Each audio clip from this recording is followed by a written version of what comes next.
위로라는 말은 사전에 찾아보면 몸이나 마음의 괴로움이 풀어지도록 따뜻하게 대하는 것이라고 정의되어 있습니다. 성경에 나오는 처음 등장하는 위로라는 단어는 창세기 24장에 나옵니다. 이삭이 어머니 사라가 죽었을 때 큰 슬픔에 빠졌어요. 아무도 만나지 않아요. 매사가 슬픔이에요. 그때 리브가와 결혼을 하게 됩니다. 그때 이삭은 리브가를 통해 큰 위로를 받았다. 성경이 나옵니다. 창세기 24장 67절. 이삭이 리브가를 인도하여 그의 어머니 사라의 장막으로 들이고 그를 맞이하여 아내로 삼고 사랑하였으니 이삭이 그의 어머니를 장례한 후에 위로를 얻었더라. 여러분, 인생을 살아가다 보면 크고 작은 일들이, 어려운 일들이, 고난이 나타납니다. 이때 가장 큰 위로를 주는 사람은 바로 부부예요. 여기 부부들 서로 위로하며 살아가시기 바랍니다. 부부는 위로자입니다. 어떤 부부는 위로자가 아니라 왼수가 되는 분도 있죠. 여러분들은 다 서로 위로하며 사시는 그런 부부가 되기를 축원합니다. 그런데 이 위로는 진짜 마음이 담겨야 돼요.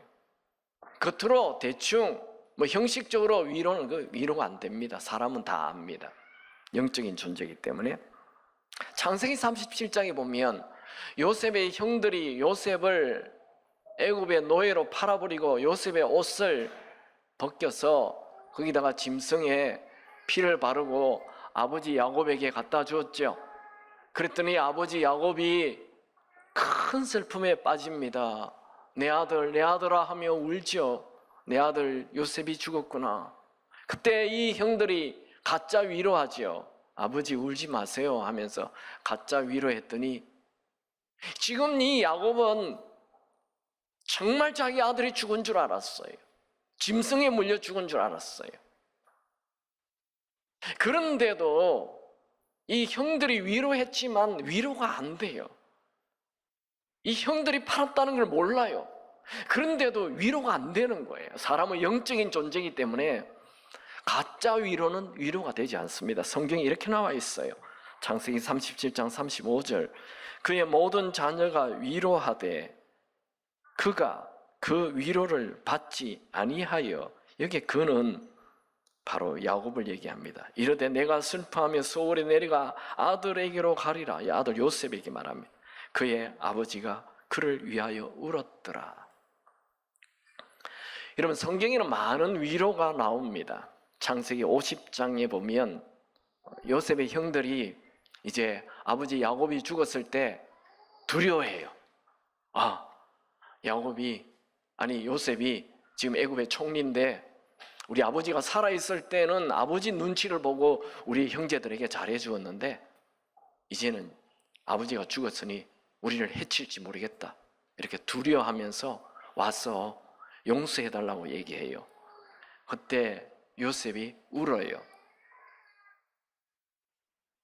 하나님이 악을 선으로 다 바꾸셨다고 하면서 오히려 형들을 위로해줘요. 그 두려워하는 마음을 위로해 주는 거예요. 참 요셉 마음이 크죠. 오늘 말씀 이사야 40장 1절 한번 같이 읽을까요? 읽습니다. 너의 하나님이 이르시되 너희는 위로하라. 내 백성을 위로하라. 하나님은 이사야에게 하나님의 백성, 저 하나님의 아들과 딸인 우리에게 위로하라, 위로하라 두 번이나 강조하며 위로를 전하라 말씀하였습니다. 오늘도 우리 하나님은 우리 모두에게 위로하는 사람이 되라, 또 너도 위로를 받으며 살라 말씀하십니다.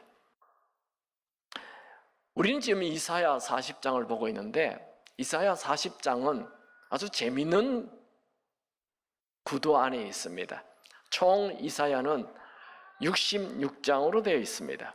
이사야 구조를 잠깐 보면요, 신구약 성경을 이렇게 딱 요약한 것 같은 신구약 성경과 비슷한 구조를 가진 책이 하나 있는데 그게 이사야서예요.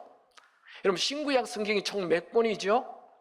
66권이죠. 구약은요 39권, 3구, 신약은 27 이렇게 되어 있죠. 그런데 구약에 나오는 이사야서가 그 구조를 가지고 있어요. 앞에 1장에서 39장까지는 구약처럼 하나님의 심판이 나와요. 그리고 40장에서 66장까지 이 27장은 신약처럼 예수님이 이 땅에 나타난 것은 위로죠. 위로를 얘기합니다. 그래서 요 1장에서 39장까지는 이스라엘 백성들이 죄를 지음에 대한 심판, 그리고 40장에서 66장까지는 이 하나님의 위로가 나옵니다. 그래서 성경학자들은 이 40장에서 66장을 구약 속의 신약이다, 이런 재미있는 표현도 합니다. 자, 그러면 이 오늘부터 이제 40장 이사야서의 후반부 40장에서 66장까지를 보게 될 텐데, 오늘 40장에 하나님은 무슨 말씀으로 위로하시나? 첫 번째로 하나님의 위로는 죄 사함의 확신을 가지라, 이렇게 위로합니다. 같이 읽어보죠. 이사야 40장 1절 2절 다 같이 읽습니다. 너희의 하나님이 이르시되 너희는 위로하라, 내 백성을 위로하라. 너희는 예루살렘의 마음에 닿도록 말하여 그것에게 외치라. 그 노역의 때가 끝났고 그 죄악이 사함을 받았느니라. 그의 모든 죄로 말미암아 여호와의 손에서 벌을 배나 받았느니라 할지니라 하시니라. 지금 이사야 40장의 배경은 1장에서 39장과는 전혀 다른 새로운 배경입니다. 1장에서 39장까지는 너 죄에 대한 하나님의 심판이 있다 계속 경고를 하였고, 이제 40장부터는 이미 바벨론 포로 생활을 70년 한 그들에게 주시는 말씀입니다. 자, 너희들이 바벨론에서 죄에 대한 대가로 70년 동안 포로의 삶을 살았으니 이제 죄 사함을 받았다, 이걸 얘기하는 거예요. 하나님이 이사야 선지자에게 이스라엘 백성들을 위로하라 말씀하시면서 제일 먼저 하시는 위로는 죄 사함의 선언입니다. 여러분, 인류의 모든 문제는 돈의 문제 아닙니다. 죄의 문제입니다. 죄가 개인을 파괴하고 가정을 파괴하고 교회를 파괴하고 국가를 파괴하고 자연을 파괴하고 인류를 파괴하는 것입니다. 여러분, 죄는 마음을 병들게 하고 미래를 어둡게 하고 결국은 포로가 되게 합니다. 죄를 지으면 반드시 죄에 대한 대가를 지불해야 됩니다. 이건 사회법도 그렇지만 그 사람이 죄에 대한 대가를 지불하지 않고 살아도 하나님으로부터 죄에 대한 대가를 지불하게 되어 있습니다. 그럼 우리는 죄는 무서워해야 합니다. 이스라엘 백성들은 지금 하나님 말씀에 불순종하고 우상 숭배하고 음란과 폭력으로 살다가 포로가 되어서 바벨론 땅에 포로로 감옥 속에서 비참하게 70년을 지냈습니다. 하나님은 그들에게 죄사함을 선언합니다. 포로된 자에게 최고의 위로는 포로에서 해방되는 것이죠. 병든 자에게 최고의 위로는 질병이 치유되는 것이죠. 빚진 자에게 최고의 위로는 빚이 탕감되는 것이죠. 이스라엘 백성들이 바벨론 포로 생활에서 풀려나 해방되어 다시 예루살렘에 돌아오는 것을 제2의 출애굽이라 이렇게도 말합니다. 잠깐 보면요, 첫 번째 출애굽은 이 이스라엘 백성들이 애굽에서 430년 동안 노예로 살았죠. 그래서 애굽을 빠져나오는 것을 출애굽이라 그러죠. 그들 어디 갑니까? 가나안 땅에 갔죠. 두 번째 출애굽은 바벨론 땅에서 70년 포로로 살았죠. 그런데 그들이 다시 출바벨론해서 예루살렘에 돌아온 거예요. 그래서 이것을 제2의 출애굽이다, 이렇게 학자들은 말을 합니다. 하나님은 이스라엘 백성들이 죄를 범했을 때 포로 생활을 하게 하였지만, 포로 생활을 하게 하였다 해서 그들을 버린 것 아닙니다. 하나님은 하나님의 아들과 딸들이 아무리 죄를 범해도 절대로 포기하지 않습니다. 혹시 나는 나를 포기할 수가 있어요. 내 인생 이제 끝났어, 에이 끝인가 봐, 여기까지가 내 한계인가 봐 하며 포기할 수 있을는지 모르지만, 하나님은 여러분을 포기하지 않습니다. 이제 이사야 40장 3절에서 8절까지는 이 출바벨론한 이스라엘 백성들이 예루살렘에 돌아올 때 그 길들을 평탄하게 해줄 것을 예언하십니다. 3절에서 8절까지 다 같이 읽습니다. 외치는 자의 소리여 이르되 너희는 광야에서 여호와의 길을 예비하라. 사막에서 우리 하나님의 대로를 평탄하게 하라. 골짜기마다 도두어지며 산마다 언덕마다 낮아지며 고르지 아니한 곳이 평탄하게 되며 험한 곳이 평지가 될 것이요 여호와의 영광이 나타나고 모든 육체가 그것을 함께 보리라. 이는 여호와의 입이 말씀하셨느니라. 말하는 자의 소리여 이르되 외치라. 대답하되 내가 무엇이라 외치리까 하니 이르되 모든 육체는 풀이요 그의 모든 아름다움 들의 꽃과 같으니 푸른 마르고 꽃은 시들은 여호와의 기운이 그 위에 불미라. 이 백성은 실로 풀이로라. 푸른 마르고 꽃은 시드나 우리 하나님의 말씀은 영원히 서리라 하라. 우리가 이 구절 잘 알고 있어요. 그런데 이 구절이 무슨 의미로 쓰였는지 잘 모른 채 내 마음대로 해석하며 이 구절을 사용하고 있습니다. 그런데 이 구절은 바벨론 포로에서 이제 풀려 나올 때 그들이 예루살렘에 가기까지 하나님이 앞장서서 모든 길을 열어준다는 말씀이십니다. 이 죄사함 받는 것에 관계가 있습니다. 죄로 인한 저주, 죄로 인한 질병, 억압, 죄책감, 우울로부터 우리는 예수의 피로 말미암아 자유케 된 것입니다. 예수의 피가 우리의 모든 죄에 대한 대가를 지불했다는 것은 성경의 하나님 말씀 진리입니다. 진리는 변하지 않는 게 진리죠. 우리는 이 진리를 믿고 감옥 안에서 나와야 합니다. 이것은 우리의 책임입니다. 여러분, 예수의 피가 모든 죄를 용서하였음을 믿으시기 바랍니다. 그런데 내가 큰 죄를 지으면 주님, 내가 죄를 범했습니다. 예수의 피로 깨끗게 하옵소서 기도를 해도 내 마음이, 내 감정이 그게 믿어지지 않는 거예요. 내가 지금 큰 죄를 지었는데 곤란 이 말 한마디 몇 마디 했다고 뭐 회개 한번 했다고 그 죄가 진짜 없어지겠어 하며 내 감정이 그걸 받아들이지 않는 거예요. 그리고 계속 그냥 죄책감 속에, 죄의 감옥 속에 사는 것입니다. 우리는 진리의 말씀을 믿어야 합니다. 하나님의 말씀, 내 감정은 중요하지 않아요. 내 느낌 중요하지 않아요. 주변 사람이 뭐라고 얘기하는 그건 중요하지 않아요. 진리의 말씀을 믿고 감옥에서 나와야 되는 거예요. 죄책감의 감옥에서 나오시기 바랍니다. 그러므로 이제는 더 이상 죄의 감옥에 들어가서 살지 마십시오. 죄책감으로부터 나오시기 바랍니다. 자유하시기 바랍니다. 선포하십시오. 아무리 큰 죄를 지었다 할지라도 예수의 보혈은 모든 죄를 깨끗게 하는 능력이 있다는 것을 선포하시고 나오시기 바랍니다. 모든 죄로부터 자유케 되었다. 이것이 가장 큰 위로인 것입니다. 두 번째, 하나님은 이 70년 포로 생활하고 있는 그들에게 무슨 말로 위로합니까? 하나님은 모든 사정을 다 아신다. 그렇게 위로하십니다. 내가 너의 모든 걸 다 안다.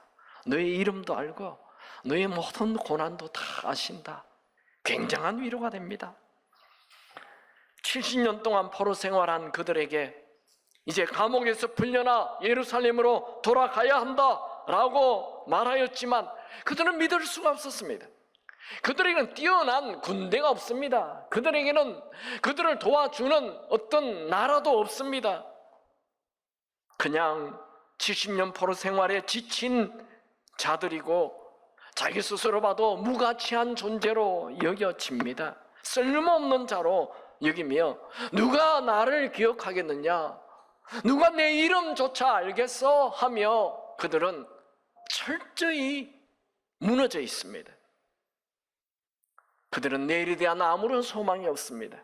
하나님은 그들의 마음을 아시고 이렇게 말씀하십니다. 이사야 40장 26절 우리 다 같이 읽죠. 오늘 말씀입니다. 시작. 너희는 눈을 높이 들어 누가 이 모든 것을 창조하였나 보라. 주께서는 수요대로 만상을 이끌어내시고 그들의 모든 이름을 부르시나니 그의 권세가 크고 그의 능력이 강함으로 하나도 빠짐이 없느니라. 또 이 포로 생활을 오래 한 그들은 이렇게 말합니다.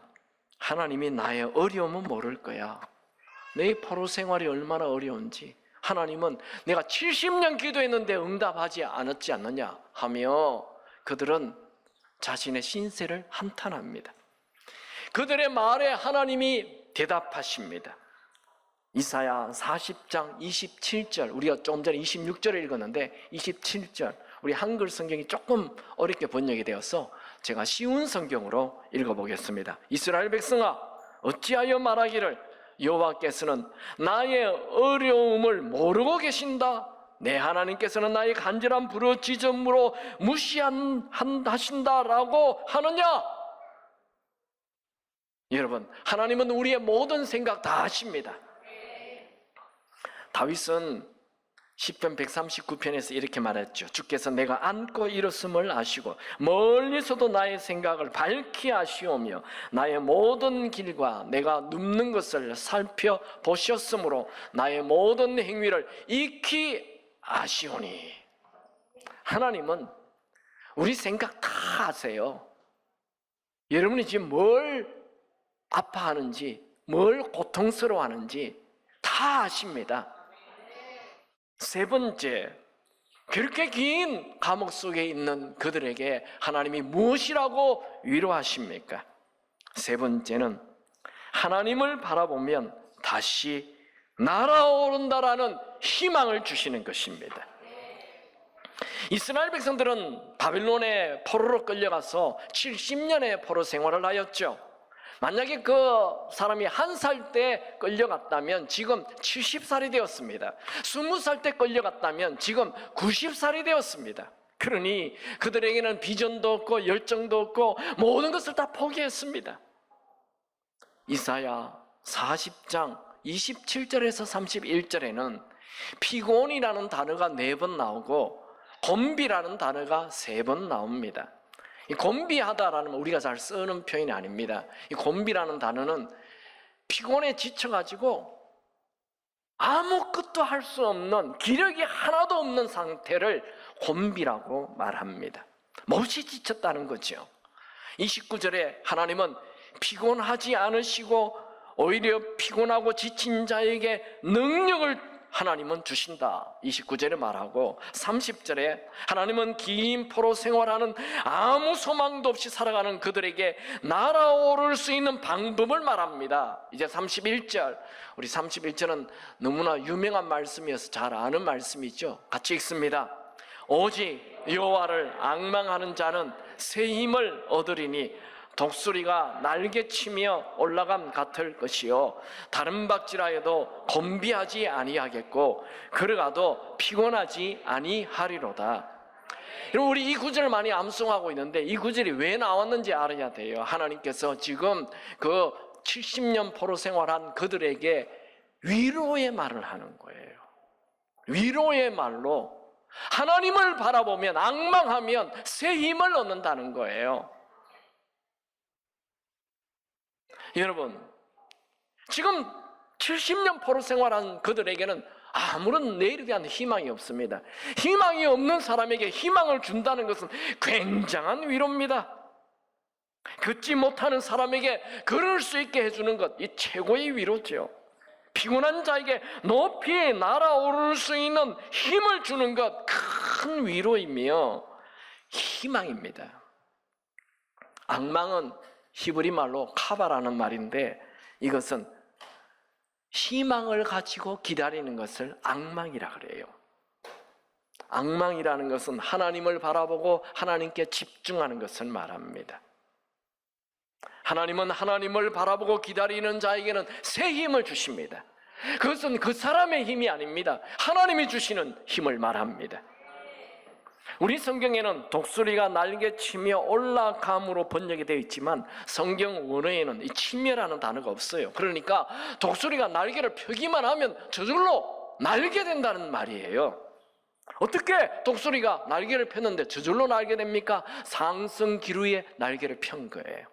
그러니까 우리가 하나님을 바라보면 성령의 능력으로 우리의 인생이 날아오르게 된다는 것입니다. 오랫동안 포로로 살았습니까?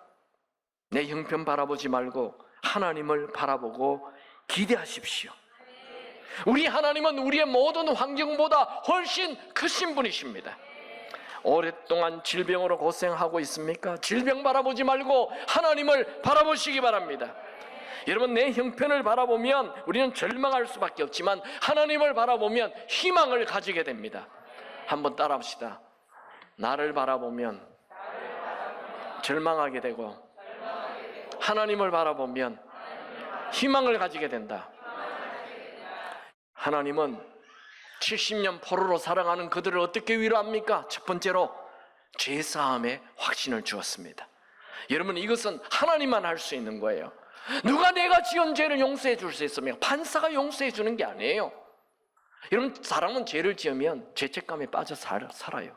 근데 하나님은 아무리 큰 죄를 지었다 해도 예수의 보혈을 믿기만 하면 모든 죄로부터 자유케 해주시는 것입니다. 두 번째, 하나님은 우리의 모든 사정을 다 아십니다. 하나님은 우리의 아픔을 아시고 우리의 억울함을 아시고 우리의 눈물을 아십니다. 하나님은 우리에게 깊은 관심이 있습니다. 하나님은 어느 정도 우리에 대하여 관심이 있느냐 하면 마태복음 10장 29절에 보면 우리의 머리털까지도 세신다 하였습니다.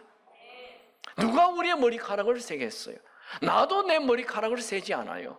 그런데 하나님은 나에 대하여 너무 깊은 관심과 사랑과 돌보심이 있어서 우리 머리카락도 세신다는 거예요. 할렐루야. 세 번째, 하나님은 우리를 높이 날아오르는 인생 살 수 있다 하며 하나님을 바라보라고 말합니다. 하나님을 바라보면 성령의 능력으로 피곤치 않는 힘을 가지게 됩니다. 내일에 대한 희망이 생기는 것이죠. 여러분, 사람의 위로 찾아다니지 마세요. 사람의 위로. 사람의 위로를 찾아다니면 구차해져요. 초라해져요. 비참해져요. 하나님의 위로를 받으시기 바랍니다. 하나님을 바라보시기 바랍니다. 그럼 진짜 위로는 하나님에게 있어요. 이사야 51장 12절 이르시되 너희를 위로하는 자 곧 나이니라. 데살로니가 후서 2장 16절 영원한 위로와 좋은 소망을 은혜로 주신 하나님이 우리 아버지께서, 그러니까 사람의 위로는 잠깐이에요. 근데 하나님의 위로는 영원한 위로를 주시는 거예요. 아멘입니까? 사도 바울은 정말 모든 것에 위로가 되는 분은 하나님이라고 고백합니다. 고린도후서 1장 3절 찬송하리로다 우리 주 예수 그리스도의 하나님이시요 자비의 아버지시요 모든 위로의 하나님이시며, 고린도후서 1장 4절에 우리의 모든 환난 중에서 우리를 위로하사 우리로 하여금 하나님께 받는 위로로서 모든 환난 중에 있는 자들을 능히 위로하게 하시는 이시로다. 여러분, 사람에게 위로받으려 하지 마시고 하나님으로부터 위로를 받아 여러분 주변에 있는 자들을 위로하는 자로 사시기 바랍니다. 위로하는 자. 위로 받는 자로 살려 하지 마시고 위로하는 자로 사십시오.